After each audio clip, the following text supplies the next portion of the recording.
আচ্ছা, আমরা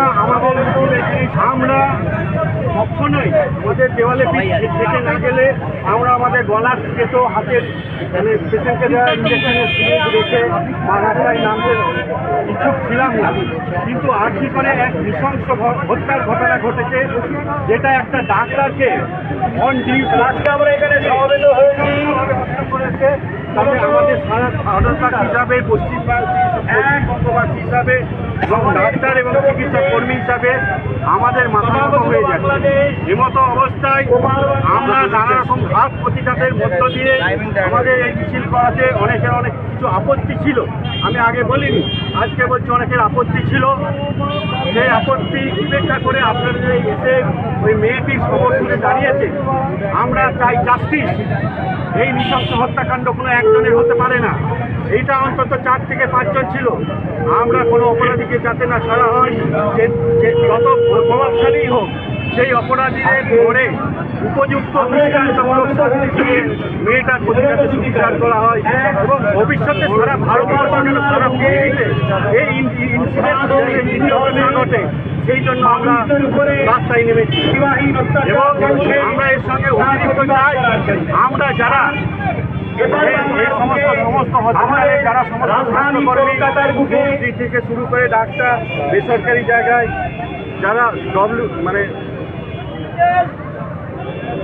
স্বাস্থ্যকর্মী যারা কাজ করে, তাদের পরিশ্রম করে রাতে হসপিটালে তাদের নিরাপত্তা চাইতে আমাদের এই মিছিলে আসার জন্য হসপিটালের সমস্ত কর্মী এবং বাইরে থেকে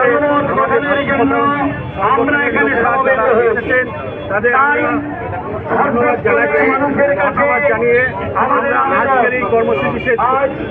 কিন্তু এই কর্মসূচি এখানে থেমে থাকবে না।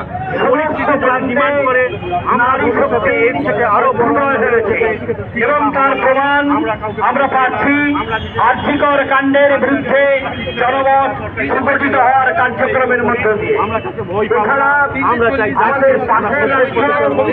বাংলাদেশ চলতে গেলে বাধা দিয়ে আসলে কোনো বাধা আমরা মানব না। ধর্মের মানুষের উপরে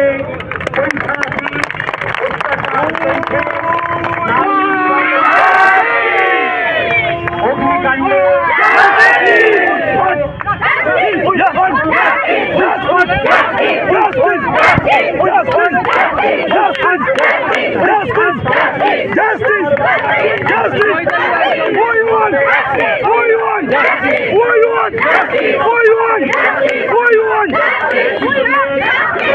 এবারে আমরা বেশিক্ষণ রাস্তা অবরোধ করে মানে অসুবিধা মানুষ যেন অসুবিধা করতে চাই না, এইখানেই আমরা মিছিল শেষ করলাম।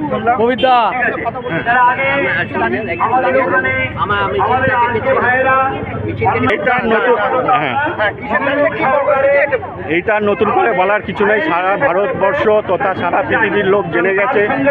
আরজি করে গত কয়েকদিন আগে একটি ডাক্তারবাবুকে, মহিলা চিকিৎসককে যেভাবে নৃশংস বর্বরভাবে হত্যা করা হয়েছে, একজন নয় কয়েকজন মিলে, এবং সেই হত্যার পরবর্তীকালে তদন্ত নিয়ে যে গড়িমসি, সেই সমস্ত কিছু নিয়ে আমরা সেই মেয়েটির জাস্টিসের জন্য যাতে অপরাধীরা দ্রুত দৃষ্টান্তমূলক শাস্তি পায়, সেই জন্য আমরা আজকে আমাদের বসিরহাট জেলা হাসপাতালের সমস্ত চিকিৎসক এবং চিকিৎসক কর্মী এবং আশেপাশে স্বাস্থ্যকর্মীরা যারা আছে স্বাস্থ্য ব্যবস্থার সঙ্গে যুক্ত, তারা মিলে একটা আমরা ছোট্ট র্যালি করলাম এখানে আমাদের প্রায়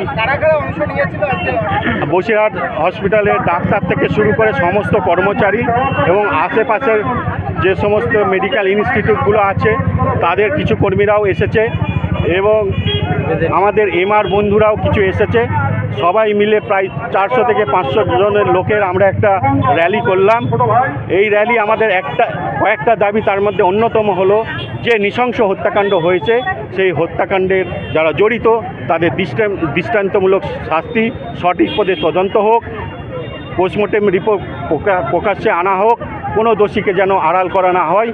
এই আন্দোলন আমরা আজকে এইখানে শেষ করলাম, কিন্তু এই আন্দোলন আমাদের থেমে থাকবে না। ভবিষ্যৎ যদি ডিমান্ড করে, যদি আমরা যেই দাবি নিয়ে লড়ছি সেই দাবি যদি আদায় করতে না পারি, এই আন্দোলন সারা ভারতবর্ষ জুড়ে বৃহত্তরভাবে আবার হবে। আমার যেই সমস্ত জুনিয়র ডাক্তার বন্ধুরা আরজিকর মেডিকেল কলেজ এবং অন্যান্য মেডিকেল কলেজে অবস্থান করছে তাদেরও আমরা সমর্থন করছি, তাদের আন্দোলনের পাশে আছি। যে কোনো সময় আমরা তাদের সাহায্যের জন্য রাজি আছি।